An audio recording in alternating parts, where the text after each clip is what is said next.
right, here we go. What's up, nerds? How you doing? It's Puzzle Box and Clay in the house. No, got that backwards. It's Clay and Puzzle Box in the house. We are bringing quarter 4 of 2023 Metagame report. I know, first off, I know that it's a little odd because we're not done with quarter 4 yet, but I wanted to, well, I say there's not just an I. We collectively wanted to kind of get this information out for myriad of reasons, but we wanted people to be able to get it out there in the world and chew on it and digest it and, you know, maybe dispel some nasty rumors or preconceptions or what have you. And then with the first tournaments of 2024 coming up, utilize this information in the deck development or meta development or archetype development, all that stuff. So before we dive on deep into this, my man Puzzle, how you doing? Too shabby. Just getting through. Semester's almost over for school. Yes, winter break. So yeah, you guys, if you aren't familiar with our little venture here on Dot Guide, you'll recognize Puzzle from his other endeavors, such as the tier list and, and his work with Gatorbait TV, or is it 2000 TV or Redneck Gatorbait TV? Yeah, over in Common Theory. I myself, well, I'm kind of relegated to just the Dot Guide stuff now. Earlier this year, around August, I made my final transition out of the Common Connoisseurs venture, put that squarely into Ryan's capable hands, and then I get to do this stuff. This is actually still the side venture. I'm RC member first, but I digress. So yeah, man, 2024, what a ride. We had, nine tournaments this year? I don't even know. We had a lot. three sanctuaries, 3 riches to rags. Yep. And then, so that's 6, RIW and common cause. So that's 8. Did I miss one? I don't think so. I don't think so. So 8. Yeah, great year for tournaments. So we went from 1. So there was 1 at the end. So the first riches to rags was at the end of 2022, like October or something like that. And then we went from 1 to 8. So not bad. So we got that. It was a great year for open play, so you're going to notice you out there in the world are going to notice some differences in like terminology. I don't think it gets noticed, which is kind of sad. I don't think it gets noticed that often, but we do like refine and like tinker and all that stuff. We went from like saying some really weird stuff to like these really cool words that were used, like meta, off meta, you know. Anyway, I can't even remember where I was going with that. Where was I? But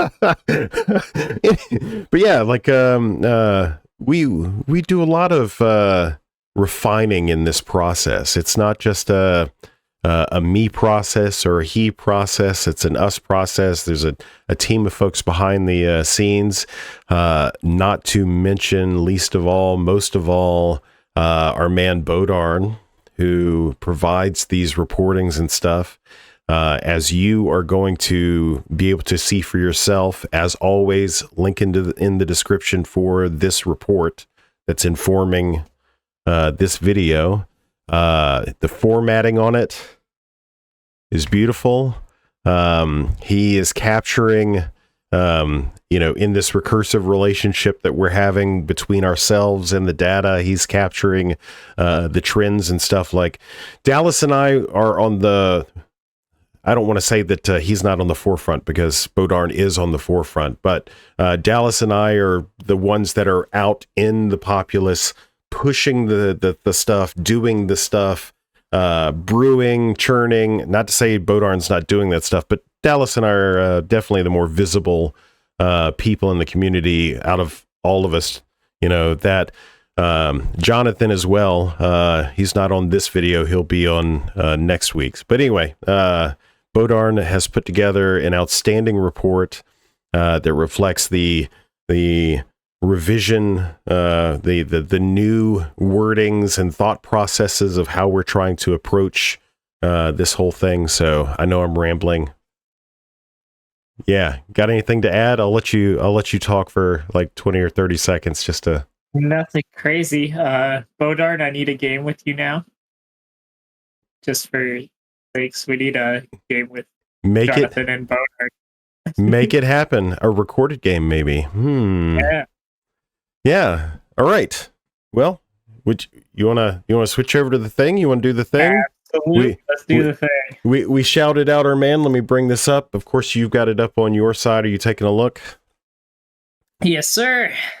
So I'm at the new graphic pieces that he did, the little 8-bit, yada yada, like very sexy. God, you Bodarnn, God, you. Put in some links to some resources. Even put in a heartfelt like thank you. Like, this guy, somebody should like keep this guy around. So true.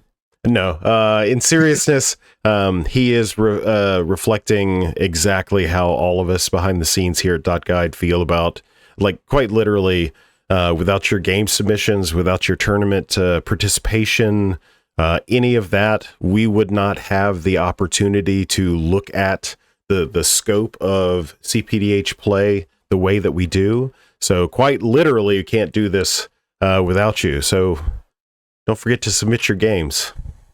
So now, as always, in the table of contents, he gives a little breakdown of what's to be expected. Most important, frequently asked questions.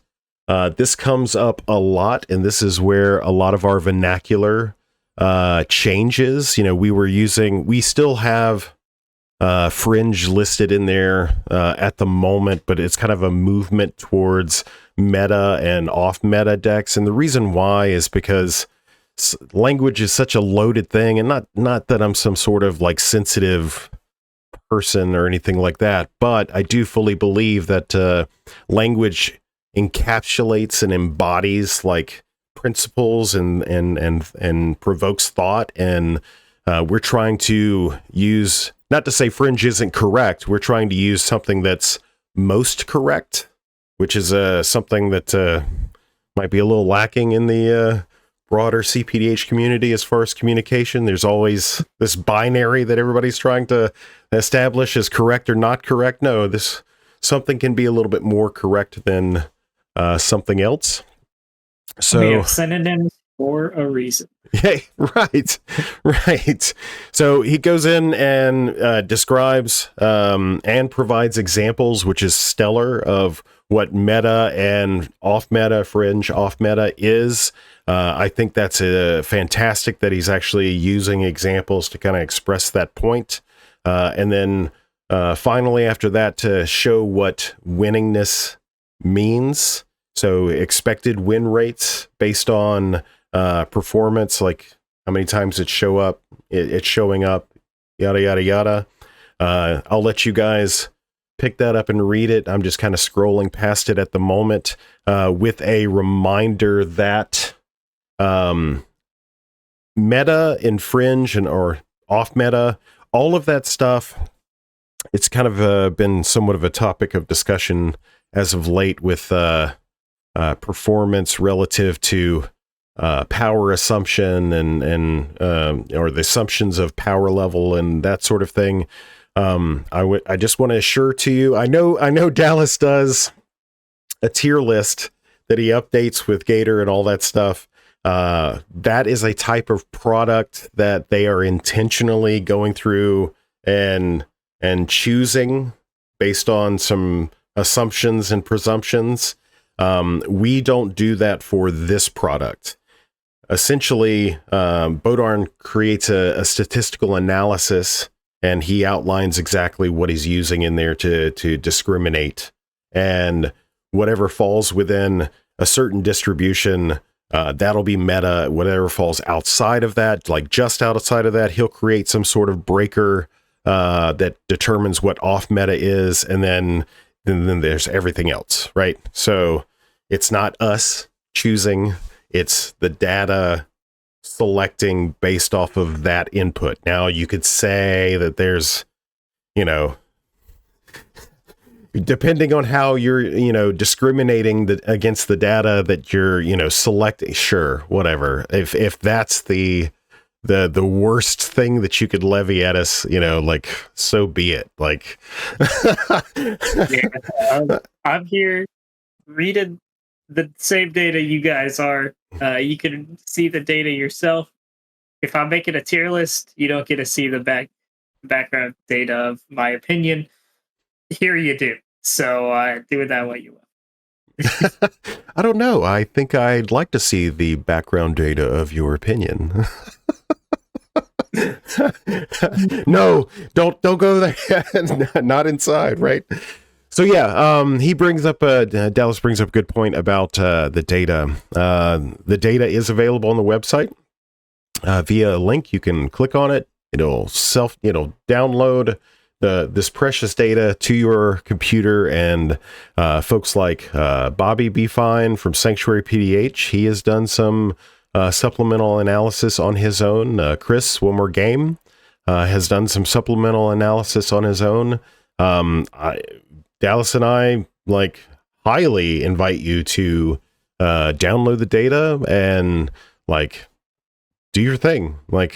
If we are not afraid of being incorrect. In fact, like stated previously, it's our job to try to promote the most correct thing, and that is always evolving, always changing, to move in a better direction. So anyway, enough rambling. We're in the TLDR. So get this completely on the screen. So this year, 627 games. That's a little bit. Now, so 169 giggity in organized play. Now, one of the terminologies or one of the terms that you're going to start seeing more often is this discernment between open play and organized play.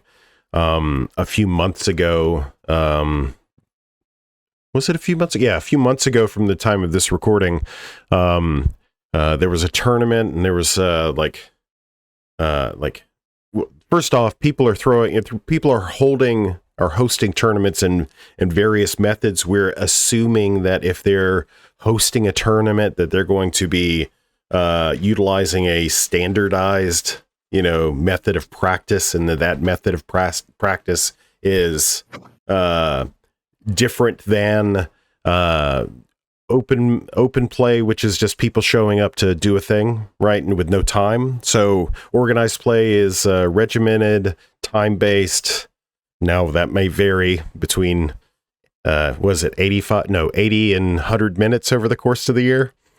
So that's something we can work on. But yeah, I mean, even if there's no timer, it's still organized play, and people are going to bring their most cutthroat deck, hopefully. So, it's less experimentation typically than open play at the end of the day. But the assumption is that there is a, not sanction, that's not the word I'm looking for, that there's some level of organization assumed by it. It's hosted by a tournament organizer, that sort of thing. Open play is, LFG, and then I submit my match data via the web bot.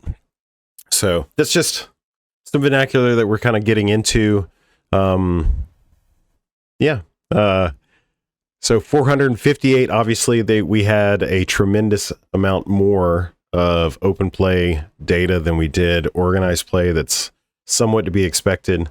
the trend, at least earlier in the year, was utilizing that open play to kind of test bed what we would see in the organized play, because a lot of these same people were playing in servers, playing in venues, playing in servers, playing in venues. So of those 627 games, there was 316 unique commanders. I wonder if that's a question for Bodarnn that he might be able to put in the description down below, because I know he watches these videos. It says 316 unique commanders. I wonder how the commander pairings. Yeah, the like, not so much the partners, because the partners are commanders in of themselves, but the backgrounds really aren't. I mean, and then I would count each combination differently. You know, Malcolm Dargo is not the same as Malcolm Halana. So I would count those as two different decks. I don't believe you. It's crazy. I know. So yeah, that's something that's unsure right now, that Bodarnn might be able to put an answer in the bottom there, how those unique commanders were sussed out. In both metas, and this is the part where Dallas starts to get a little freaky. So in both metas, so the overall data itself, not discriminating between either open or organized play, which we will do later time. Surprise, surprise, the three top most popular high win rate, gotta put that together. Most popular high win rate commanders were Gretchen Titchwillow and Abdel Adrian Sword Coast Sailor, and then Breaches Malcolm, or otherwise known as Malcolm Breaches. We just alphabetize it. Malcolm.red.exe. Yeah. So there is some color stuff coming up. Of course, this is the kind of a TLDR kind of deal. There will be some color analysis and all that at the end. Puzzle and I kind of talked about it earlier. We're not going to go into that really into depth like we have in previous videos.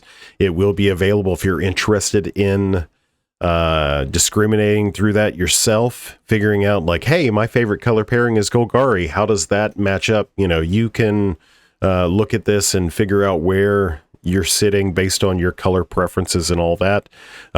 We did want to highlight though these first couple of things.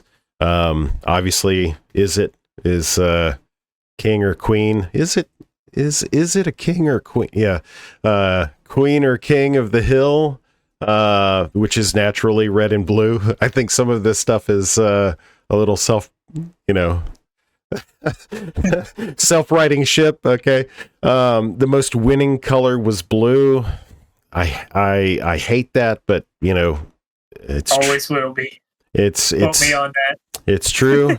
And then the least winning color was black. So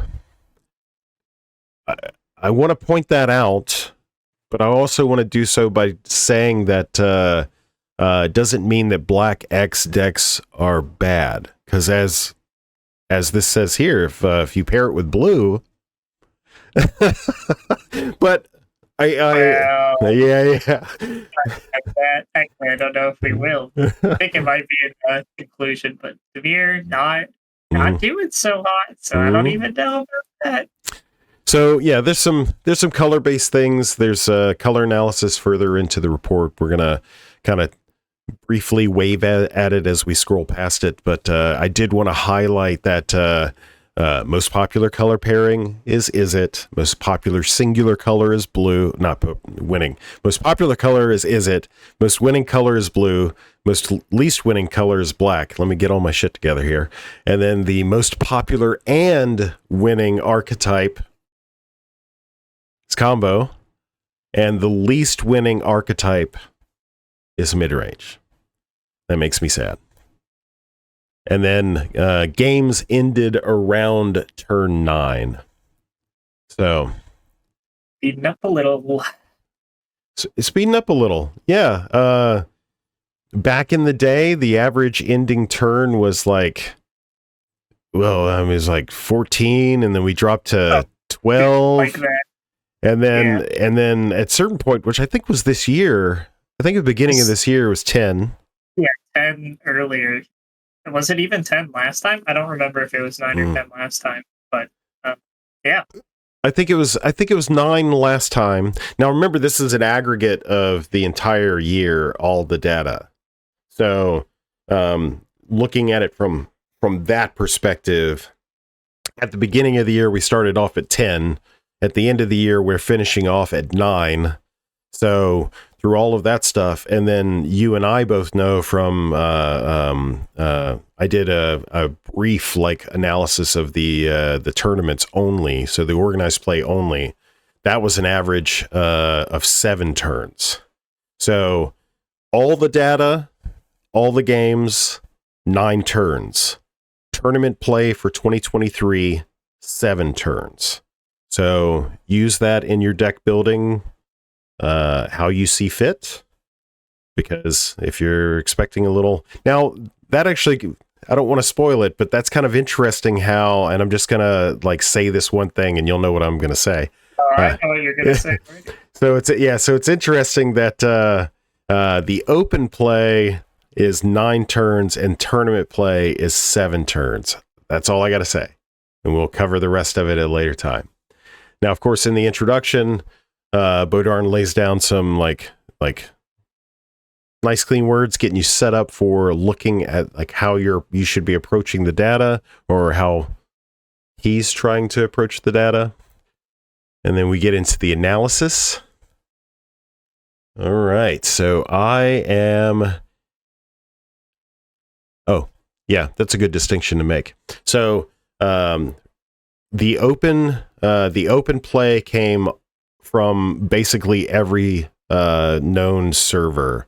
So Connoisseurs, Sanctuary, and Home Base. And I think there was even a couple from so Lobert and Chris, one more game, play in Connoisseurs, but they have their own ventures outside of that. Alex Arnett, Trivial Counters, there's probably a game or two logged from there. There's a likelihood that Brad from PDH Pod, games played with him were likely logged into this. So the open play more than likely covered the width and the breadth of the known PDH landscape as it stands. So that's pretty cool, I think. Of course, like we said earlier, the organized play was Riches to Rags, Sanctuary PDH, RIW, Pauper 1K, Pauper Commander 1K, and which is such a blast.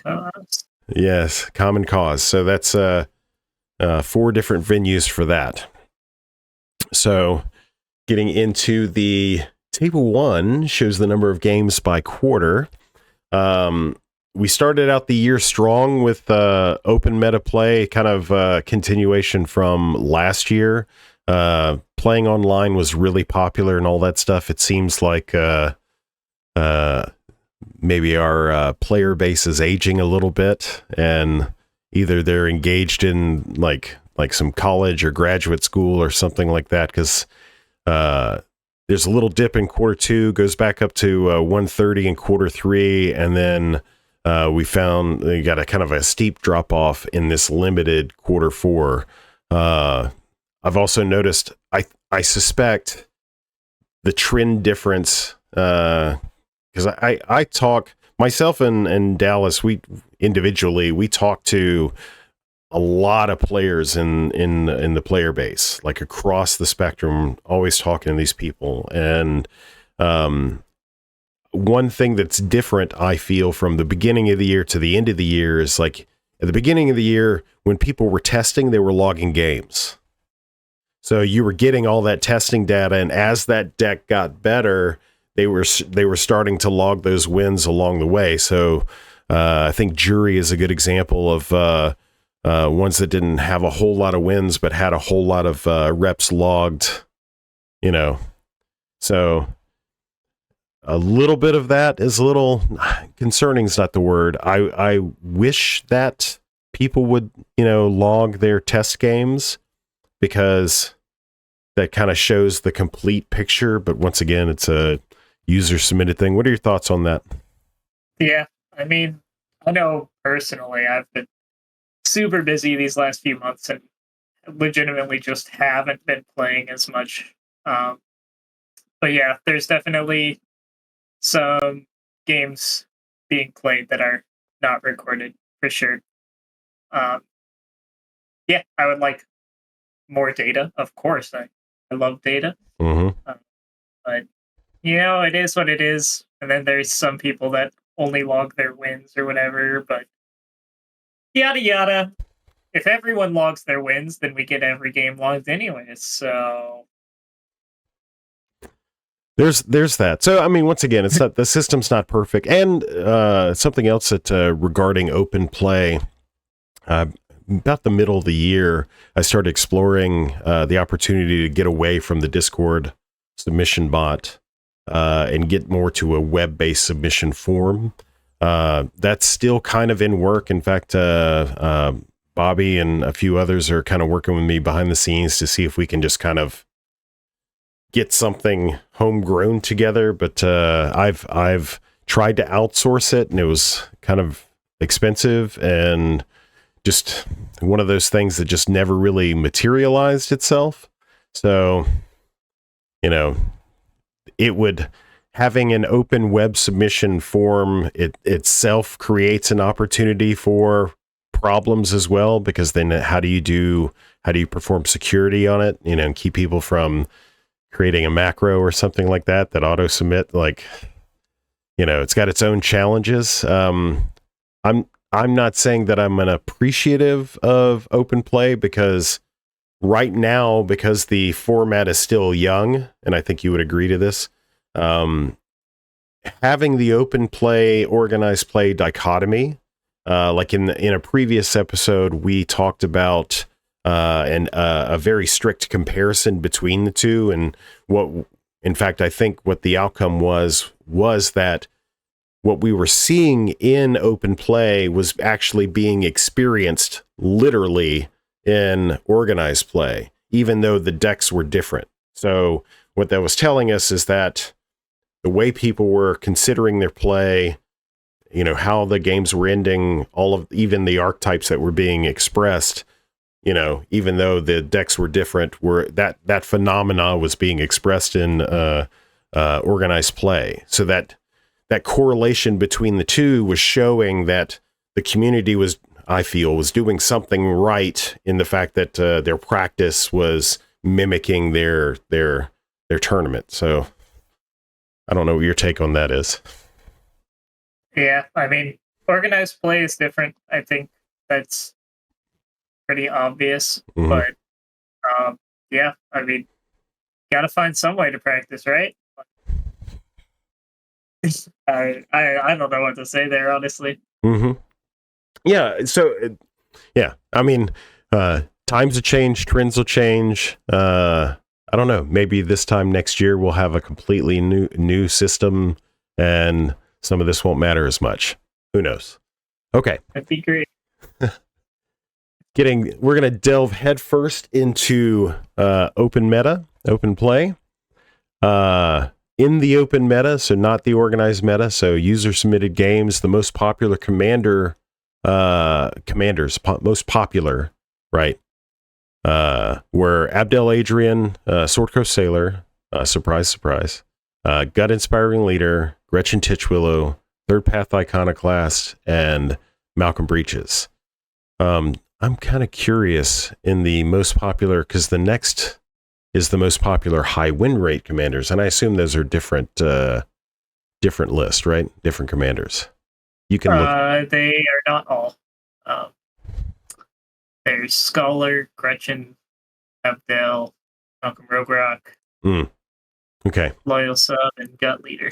So kind of cheating, looking ahead. The most important distinction is this is just a ranking of the most popular commanders. So these are the ones that showed up most often, and the reason why we're illustrating that is because in the next sentence we're going to go and say the most popular high win rate commanders were, And you'll notice that some of those that were in the most popular list fall off because now we're discriminating against popularity plus win rate. So, Yeah. So one thing to note is that all of the commanders that were in the popular are still above a 30% win rate, which is good.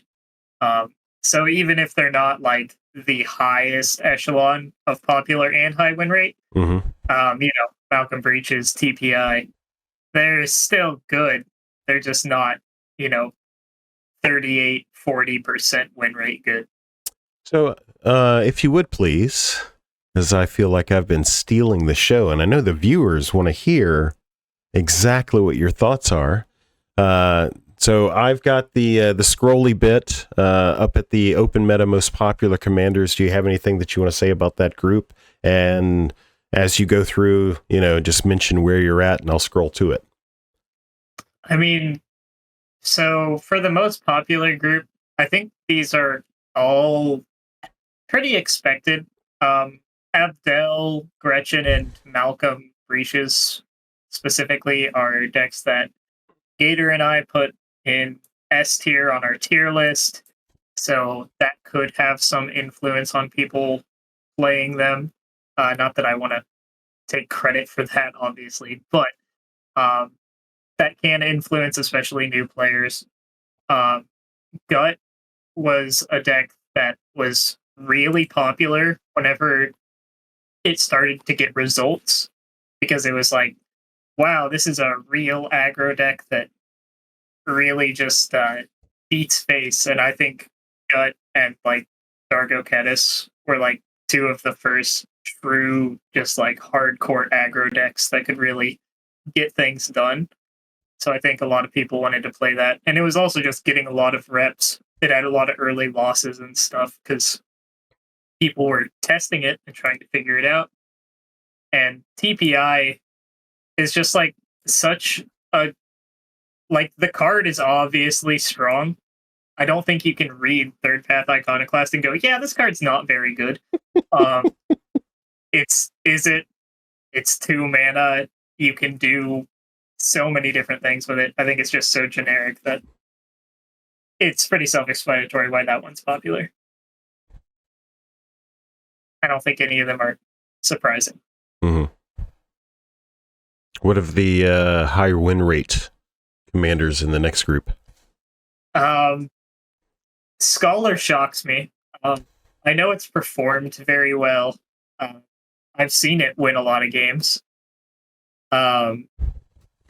It's surprisingly fast for 7 mana commander mono blue. It just kind of wins, and if you don't understand the deck, High Tide will completely annihilate you. It's insane. I really like it. I haven't seen it in organized play ever, but in open play, it's definitely performed very well. Same with Malcolm Robrock. It's just a turbo combo deck, a faster version of Malcolm. And I think especially in more experimental play groups of open play, turbo combo probably performs very, very well. Because some people just aren't prepared to handle it. Mm-hmm. So yeah, that's definitely a symptom of specifically open play versus organized play. Organized play, people kind of know what the game is, So yeah, they see a turn 1 Malcolm and they go, "Oh, that's a problem." Yeah. And in open play, even if you recognize it's a problem, if I'm testing out my 3-color Naya pile, I have to draw like exactly Bolt to deal with a turn 1 Malcolm, and it's going to be an issue. Yeah. Okay. Like Subordinate, not surprising. I think it's a great deck. Another just aggro deck. I think a lot of fast decks. Are there any slow decks here? I guess Abdel is slow. The slowest deck here, and it's not like slow. It's like turn 7, turn 8. I mean, that's pretty slow. It's slow by comparison to some of these decks, but still a fairly fast deck. So, I mean, yeah, I'm not terribly surprised to see fast decks doing well in open play. Righteous. Okay, down below that, there's a little section that says outside the meta, and then less popular below that.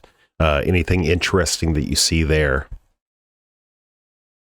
I'm surprised to see Malcolm Kedis at this low of a win rate.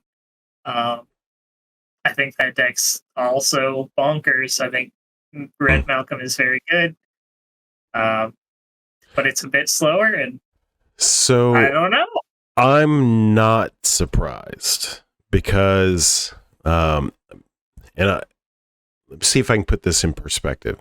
So Malcolm Kedis has been around since the ancient times. It looked completely different back then, and it's only really been in the last 6 or so months because the pingers. Every cycle we're getting a new red pinger, right? So in this last year alone, I think the count was 5 or 6 pingers. Man, so many. Gutter Snipe, Lord of the Rings. Yeah. The new one, at least 3. So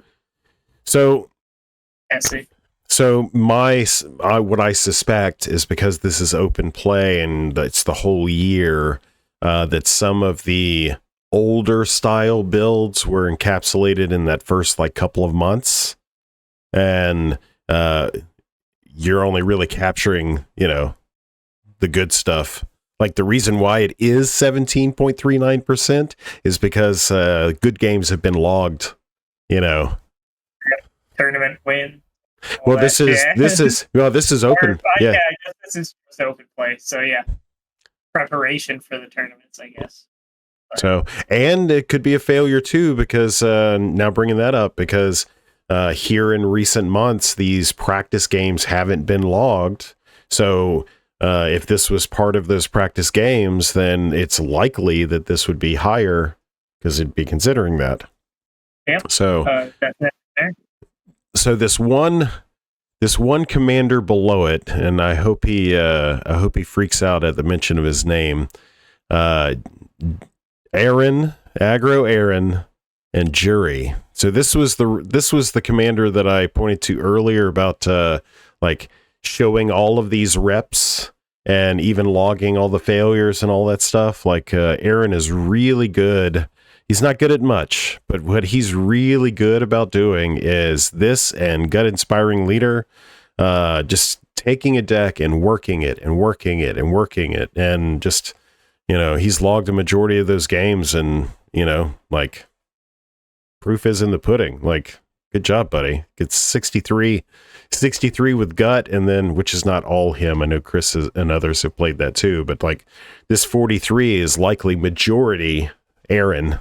Right. Yeah, I don't think I've seen maybe one or two games where someone else was playing it, but Aaron gets his reps in. And then in that final category there, Cardoor Doomscourge, that's been a topic of discussion this year. Indeed. So I mean, okay, so there's something that we don't do very well on the dot guide venture, and we are perfectly willing to admit our flaws. And the thing that we don't do well is track casually competitive games played at the kitchen table with your buddies with beer and pizza and stuff like that. You guys are trying to go hard and trying to do the thing, but you really have no concern over the time or the strictness of gameplay, the tightness of gameplay. And that's something that we don't really track well here. We are focused on Friday Night Magic. We're focused on eventually, right? We're focused on organized play. So a TO putting an event together, that kind of stuff.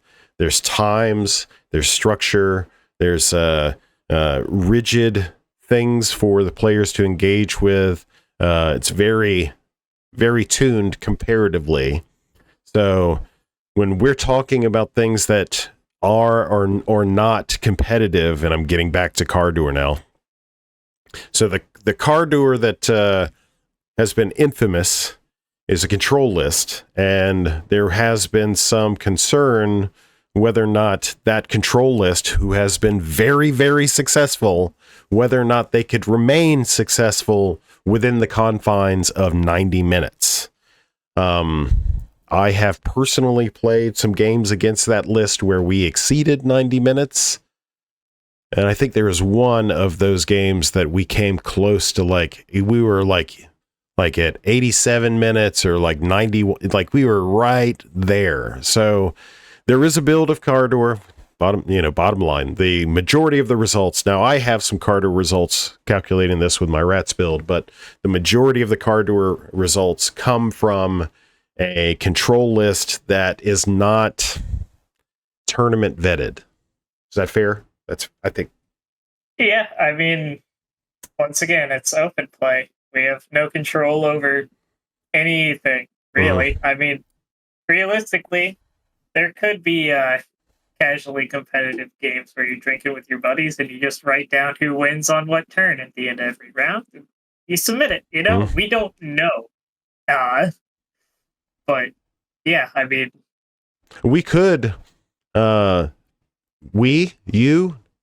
out there, in that aforementioned download link, you could download this data, and you could do a search for Cardoor, and every game that Cardoor is played in, this control list, because it's actually listed as control, you could go in and highlight the number of turns, because we track the number of turns, and somewhere out there, there's probably an opportunity to average out those numbers, find mean, moan, all of that stuff. And there's probably a data set waiting for Cardoor control.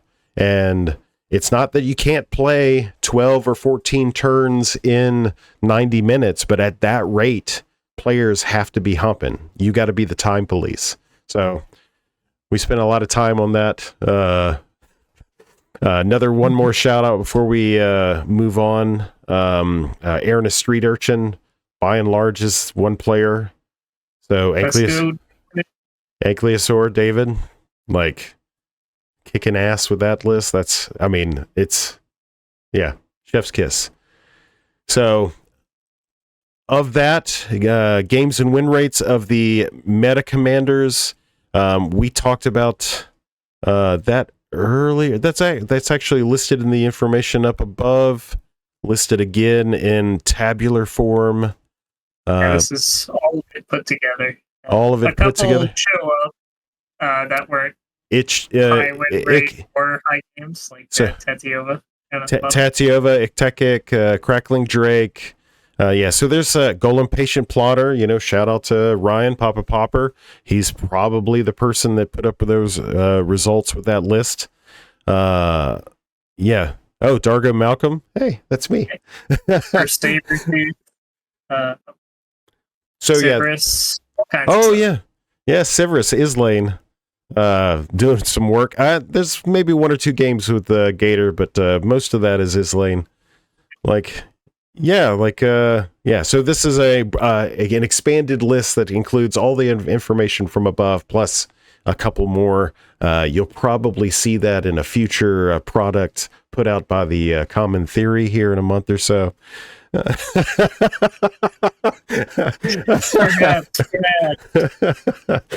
So from here, we get into a breakdown of color identities and stuff like that. Once again, we're going to kind of touch base on colors. There it is. We're going to move past it. More color identity stuff and the winningness calculations for each one of the color combinations. You're all adults out there. You can read. Love you, mean it. Once again, if you're interested in playing a Jeskai commander and you're curious as to what its actual win rate is, winningness rate in the data is reflected at, boom, there it is, 0.5%. More colors, lots of colors. And archetype. Archetypes. So table 7 and 8. Okay. So which one is which? Oh, I see. So it's play percentage. So play percentage is how many times it was played. Winningness is its effective rate of win rate expressed in that play percentage. Now, before I pass over to my partner here, I heard it expressed earlier today, the day of this recording, in an unnamed server that so much focus has been put in combo, and people are just playing more combo, and that's why we're seeing this disparity between combo and the rest of the archetypes that we are, is because focus. Everybody's doing this. Everybody's playing this. What this seeks to illustrate is that is not necessarily true. Sure, that difference, like if mid-range is at 28% representation, combos at 32, like that 2% differential is being put on combo. But by and large, those three archetypes, combo, aggro, mid-range, are equally represented in the meta, over the course of the year. Now, granted, that's going to skew based on your pod composition, all that stuff. Don't at me. But yeah, what do you think about that? What are your thoughts on some of this archetype business? Yeah, I mean, combo is the most popular and the most winning. I'm not surprised. I think combo is very strong in our format in general. I think it's a efficient way to end the game, but that's personal biases. Backed up by statistics, but personal biases nonetheless. Mm-hmm. I mean, I'm not surprised to see control not being popular. It's difficult. It takes time. Mm-hmm. Yada yada. But the second most winning archetype, even if it's still negative, it's barely negative. So it's control's doing pretty much on par for what you would expect.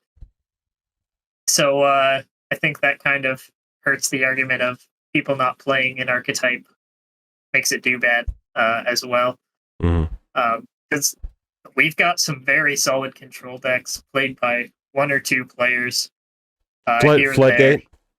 Floodgate, Uranus are the big ones that jump to mind immediately. I'm sure there's others, but the big thing is I want to dispel this myth that combo is this overplayed, overrepresented thing, and that's why it's experiencing this 9-point differential between it and mid-range. It's not the case. It is simply not true.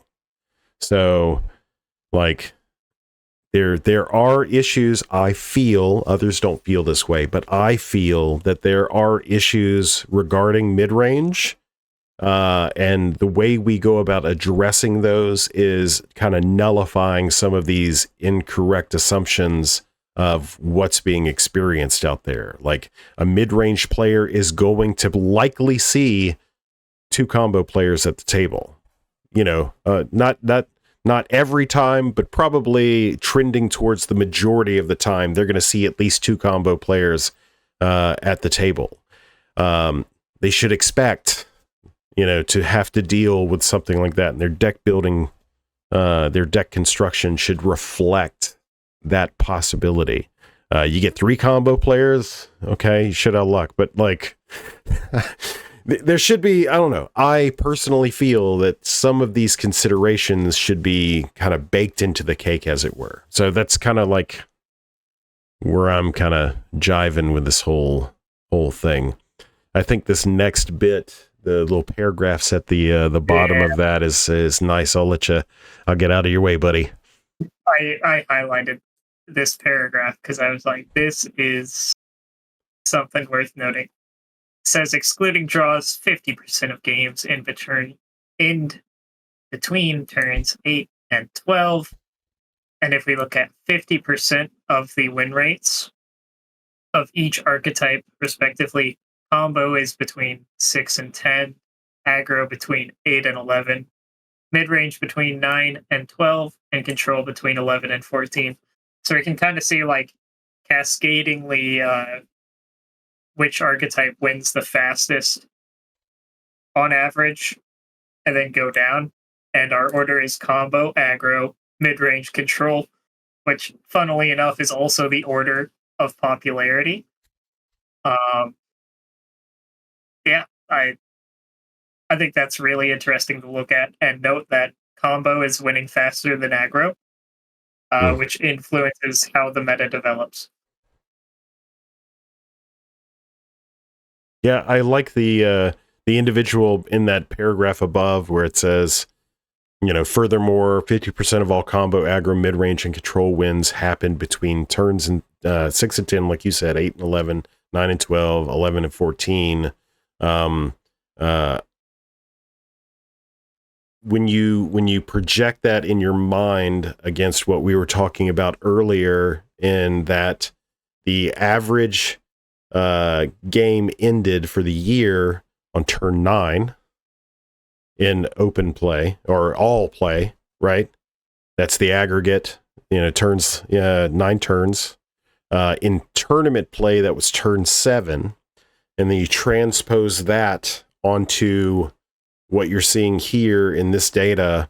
It's telling you that, well, it's telling me anyway, that these control decks specifically, like where their wins are between 11 and 14, like what are they doing in those early turns that's helping to promote this later game plan? Like what are they doing? What's in that deck composition that's aiding them? These are all questions that I'm asking myself as I see this data play out.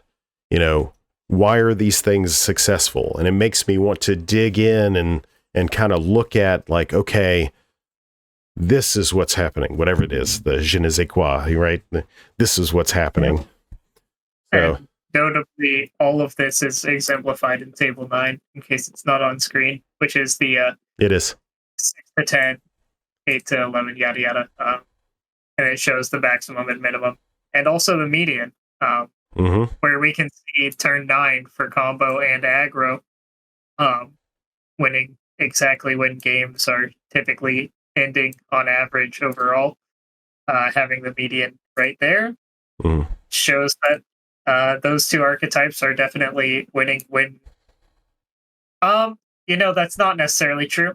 It kind of shows that they're either winning at a time frame we would expect, or they're just seeing so much play that, they're skewing the data. But we also have the play data and all that stuff. So do that what you will. But combo and aggro ending at a median of 9 turns, and that's also when the general is. Whereas mid-range and control, being more reactive archetypes, have to react and make the game slow down. So it makes sense for them to be slower, right? So timely interaction, I presume, would be probably a contributor to that, because one thing we've been talking about, some of us in the community, is this concept of tempo, and how certain types of plays seek to change the tempo, to your favor, depending on, what archetype you're playing and all that stuff. So I guess this is one way of seeing that kind of play out in the reporting of the data. If, like Dallas said, if the average turns for the year were 9 and combo and aggro are finishing on time, then mid-range, successful mid-range and control decks are extending the game in their favor. So however you do that, that's how you do that. Yep. Yeah. It's going to get by 1 and 3 turns by median numbers, respectively, which is maybe worth noting and using as a guideline, potentially. All right, so distribution of winning turns by archetype. Oh, that's the table 9 thing. I found it interesting. Both Puzzle and I found that Tukey's Fences was highlighted. Please note that outliers in table 9 were eliminated using Tukey's Fences. I love how Bodarnn puts those little nuggets in there. So, okay, so that was open play, organized play. We can kind of move a little more quickly through these. I have popular commanders at the top. And you say?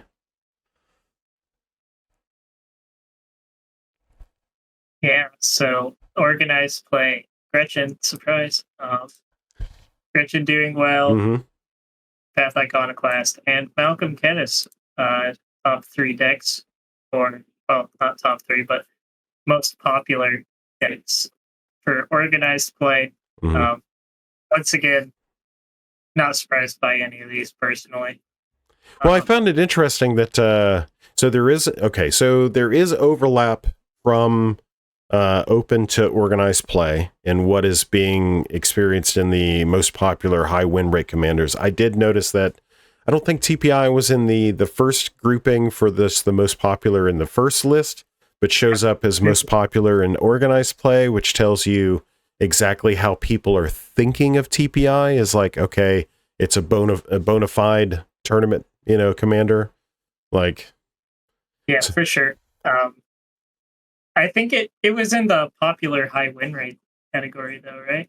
Yes, in open play. So the little changes from one group to the next. What's the word I'm looking? Oh, our rogue deck friend. Which if you ever interact with Gatorbait TV on the internet, ask him about Sprite Dragon. Yeah. So Sprite Dragon, these 10 lists or these 10 games are registered all at RIW by 2 players. Together collectively, they had a 50% win rate. Go team. I wish I could remember their names offhand. I'd shout them out. But yeah, like Jackson was one of them, but I don't remember. Jackson. Yeah. Viscopa is a deck that has shown up at tournaments, but not really shown up at tournaments. Majority of its games were also registered at RIW. Crush. Yeah. So. Malcolm Kedis, Abdel, Dargo Kedis, Gretchen Titchwillow, those have been feature commanders in the majority of tournaments held this year. The only thing of note for me to point out here is that TPI, while still having a 29% win rate, good win rate, just is the one that got cut out from most popular high win rate. I see. Yeah. Still a high win rate, but didn't quite meet the threshold for this. But yeah.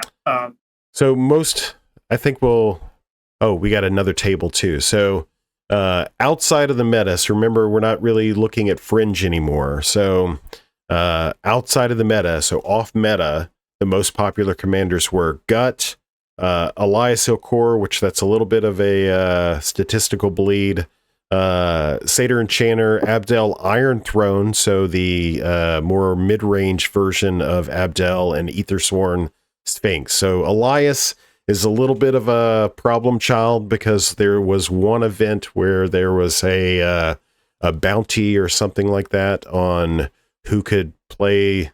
I can't remember exactly what it was, but it was like a bounty. Bounty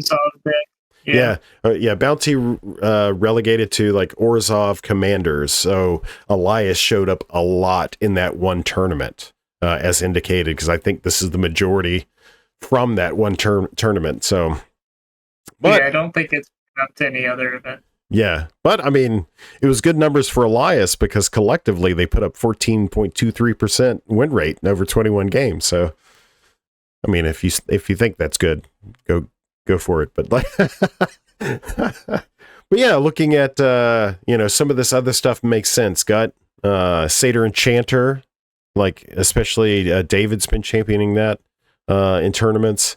Abdel Iron Throne has been played by at least 2 or 3 other people in tournaments.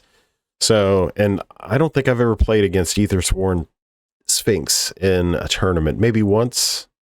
I Anyway. have not. But yeah, there's another table that, like the one previous, covers all of those commanders plus an extra one like Teshar. Haha. Char, Sada, Rissa Rail. Etio, but most of the stuff at the bottom because it wasn't popular or extremely winning, Mm-hmm. just above the threshold and above 6 games. Mm-hmm. So, yeah, might be seeing that in a video soon. Okay, getting more into color differentiations and stuff like that. You guys are grown-ups. If you like colorless, which there was a colorless deck at one of these tournaments, had a 60% win rate. Yeah, or colorless 0.6. having, Excuse me. A 0.6. having 60%. in organized play and a negative percentage in open play is very amusing to me. So, it was a Cybermen Patrol or something like that. Yep. Okay, so in organized play, most popular color was blue, followed by red, followed by white, black, and green. More color stuff. Boop boop boo. Let's see. Aha, archetype information.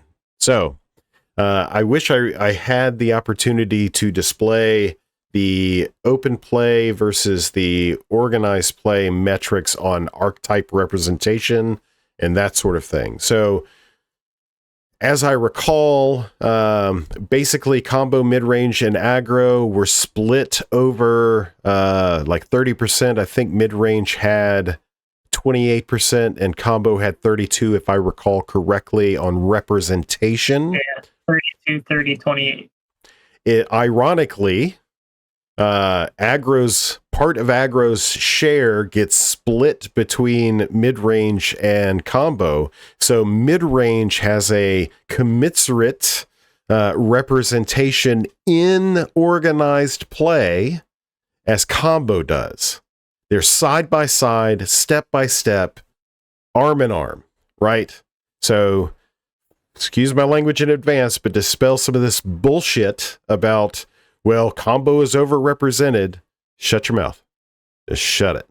Because I get the sentiment that you're frustrated, the non-combo player, I'll say it that way.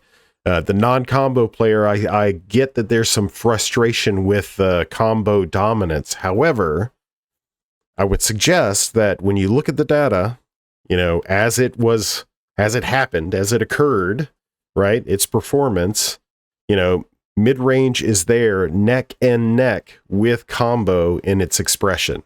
Now, in its performance, that's a different story. There's in organized play, there's a 27% difference in performance between combo and mid-range. Yeah, I mean, part of it, one thing to bring up too, talking about that, is like, you can argue that we're missing some data for open play. For organized play, it's there. At least every event we know of. If there's an event that, well, I mean, let's put a fine point on that. Between Dallas and myself, everybody who's involved in this venture, we've talked to every single person and developed a relationship, every TO, and developed a relationship with them. As soon as that data is made available, hell, even I know Bobby from the Sanctuary has input his own data into the to the back end himself. So we have relationships with all of these TOs. Like, we're guaranteed to get that organized data, much less so for the open stuff. So yeah. this is what it is. Yeah. I have more faith in this data being accurate to organized play. Mm-hmm. To open play. than open play. Yeah. I don't. Open play is more ambiguous. This is what we're seeing.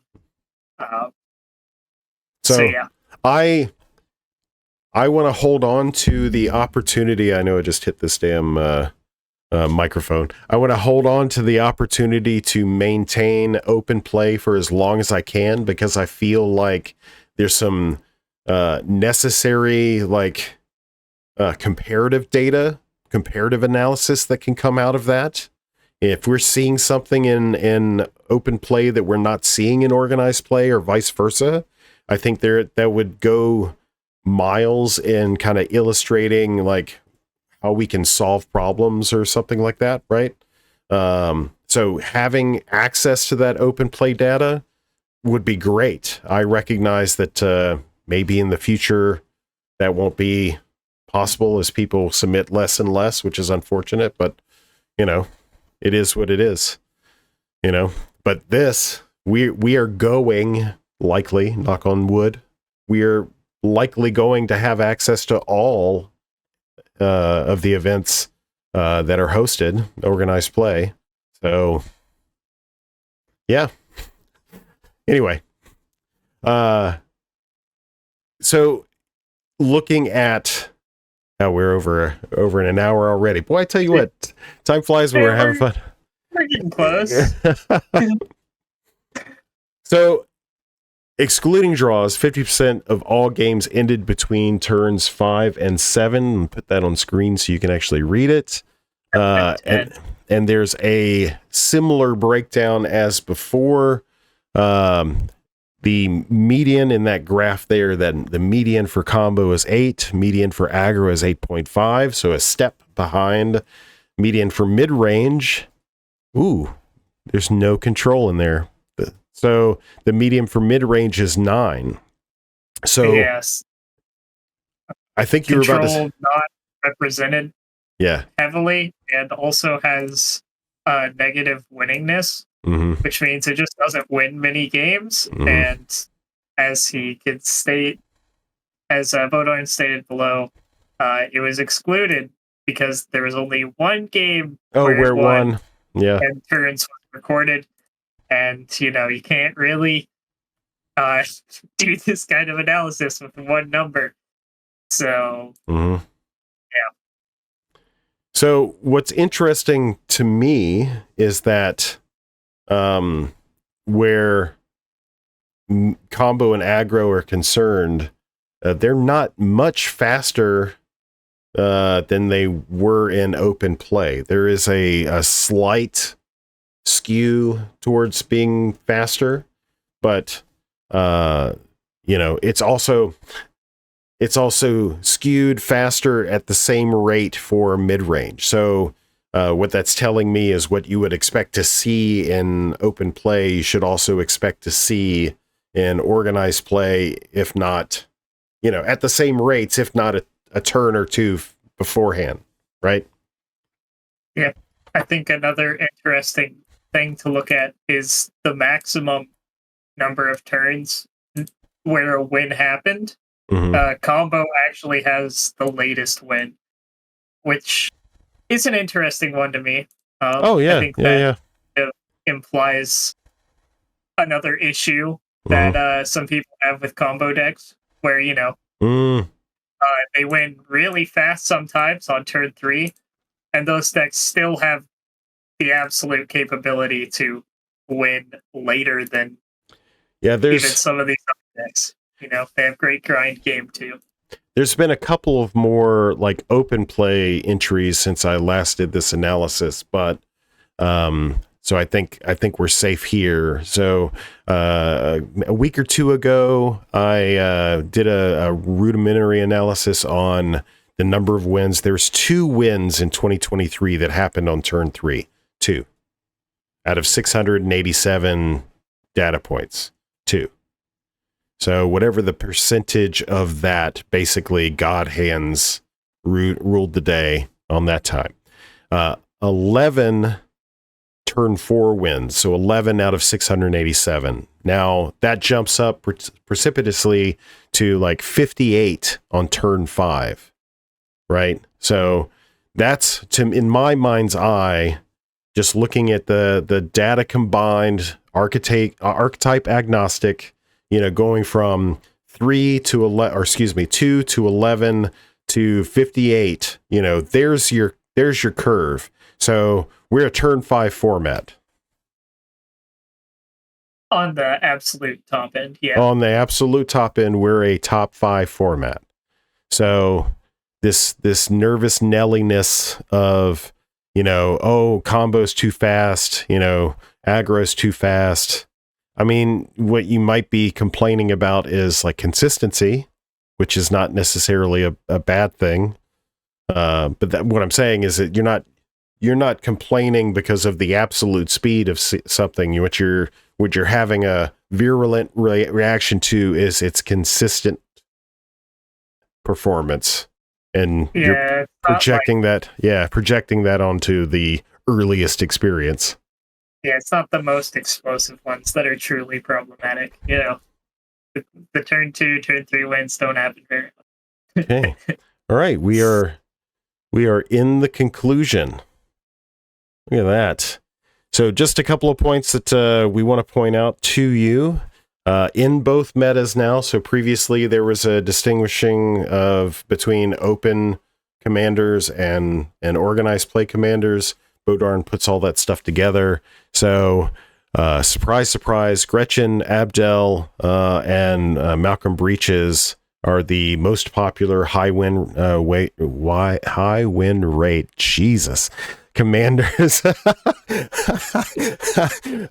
between both metas. Are you surprised? No.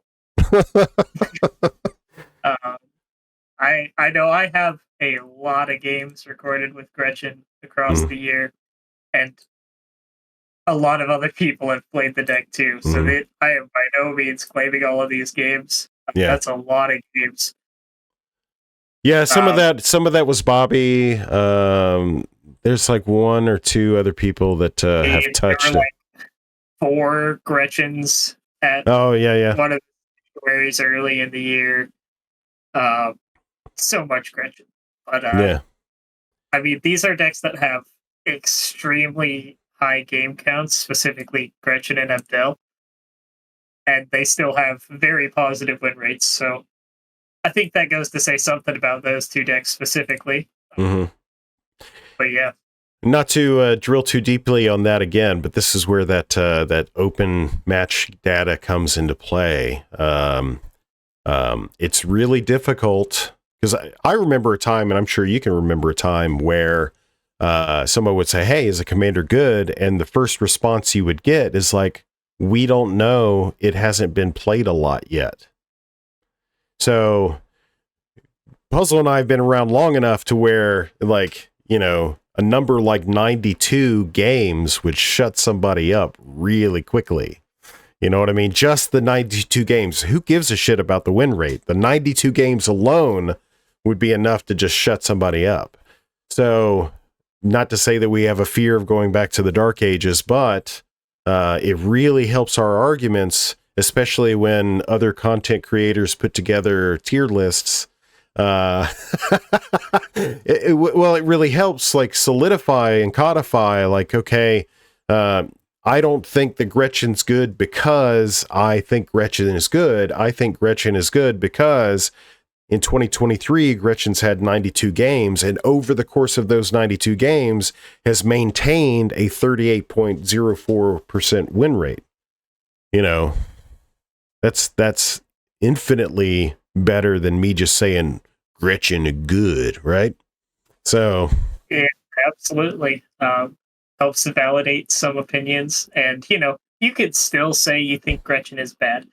I'm not gonna tell you can't. I'll tell you I disagree, but I'm not gonna tell you you're wrong. Necessarily. And conversely, on the other side too, that's not to say that these expressions of these numbers and stuff like that is the absolute pinnacle, because there's problems associated with that too. What we're trying to do is aim for this middle ground of accepting where the problems are, but also validating what the experience is. And the truth is in the middle somewhere. So that's kind of what these numbers are helping to do. I'm in the weeds right now of the conclusion, and I'm looking for something very specific. So popular color, both metas color. Okay, there it is, right there. I was going to say, it's in here somewhere. There it is. Yes. So in both metas, the most popular and winning archetype was combo.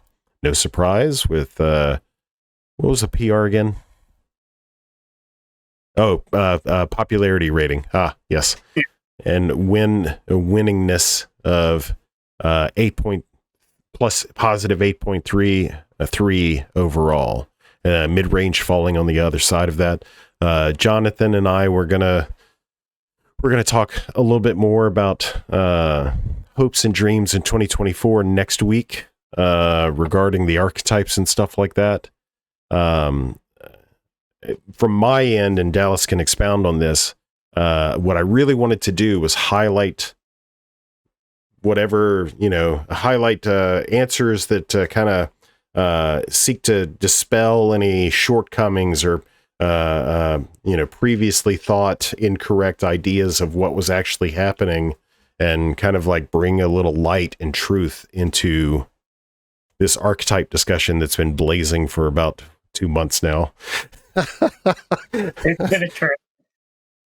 So, based on what we've seen in the data regarding archetypes, do you have any thoughts regarding that?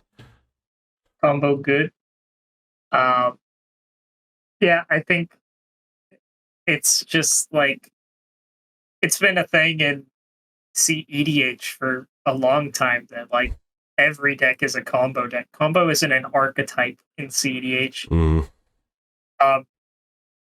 Combo list is an archetype of some sort. It's a way that they tag their decks because it's assumed that everyone's on combo, because it's so much easier to combo than it is to chew through 120 life. In our format, that's reduced to 90 life. But, the quality of your creatures gets reduced and all that stuff too. So, personally, I still think that combo is a very efficient way to win games. And to that, so Dallas and I definitely fall on opposite ends of the spectrum here, in the fact that there are some really busted old cards that weren't made for multiplayer. And when you combine that with the output of fire design, as we get, like we mentioned earlier, we've got like 6 pingers in the last, like mono red pingers in the last year or so. Like that's something that they've proven that they're going to explore that space, and we're going to see more of that kind of stuff. So when you combine these older cards that really hadn't seen play anywhere else, that have these unique effects and all that stuff, with newer cards that they're pushing the envelope for at the common rarity, I feel like there's going to be more opportunities for non-combo. There is a power disparity between rarities, and I personally think, and I've got no data to prove this, but that there is an opportunity because of that disparity to express the archetypes differently than just combo. Like, because I mean, if you're playing cEDH, you're playing fast mana. I don't care if you're playing monocolor or not. You're playing fast mana. So if that's a commonality amongst all cEDH decks, then having some form of combo finish is also a commonality. But also, I would suggest that combo finishes in red and green and stuff like that exist at the rare and mythic level, where they do not exist at the common level. So absolutely true. Having this opportunity. Yeah. So, I get what your sentiment is. And I think we would agree on this, is that regardless of archetype you're seeking to play and build around, you should be taking it upon yourself as much as possible to end the game as quickly as your archetype or strategy can handle. I think that's a fair... Absolutely. I mean, yeah, combo gets to kind of not worry about it because we're going, all right, these 3 or 4 cards will end the game. Mm-hmm. Whereas if you're playing non-combo, you have to take into consideration, it takes you 5, 6 creatures maybe to end the game, and you have to interact throughout. So it's a lot different deck building wise.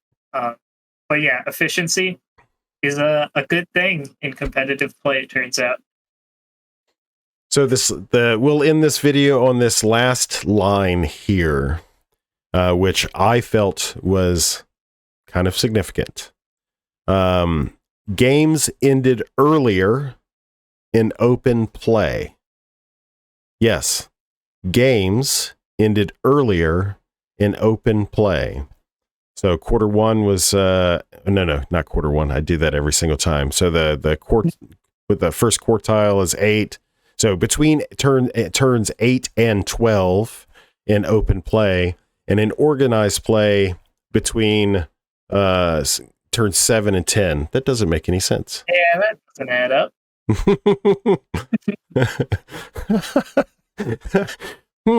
Maybe you got that backwards. Anyway, Bodarnn, please put commentary in below. Like he's got it stated that games ended in open play. When I first read that, I didn't look at the numbers. Supposed to be later, but yeah, organized play is ending like turn-ish earlier than open play. There you go. Well, that makes sense based off what we were seeing in the independent study I did a few weeks ago for tournaments only, and what we know of open play for the year. Turn 7 in tournaments, turn 9 in open play.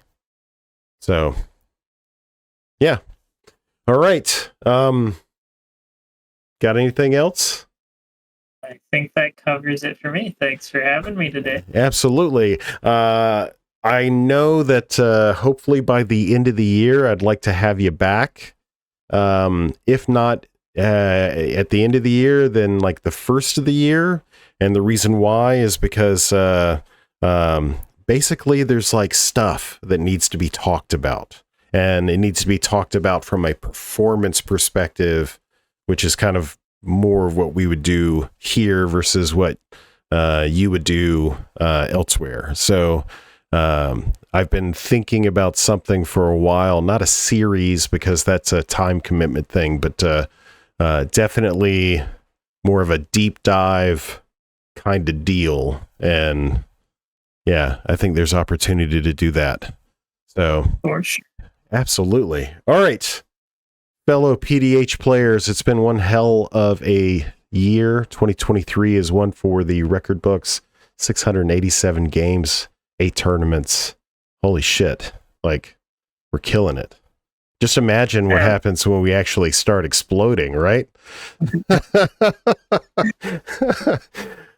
All right, boys and girls. Yeah, no doubt. No doubt. Imagine that. Okay. Boys and girls, ladies and gentlemen, it's Ms. Mars. Peace out. We'll see you on the flip.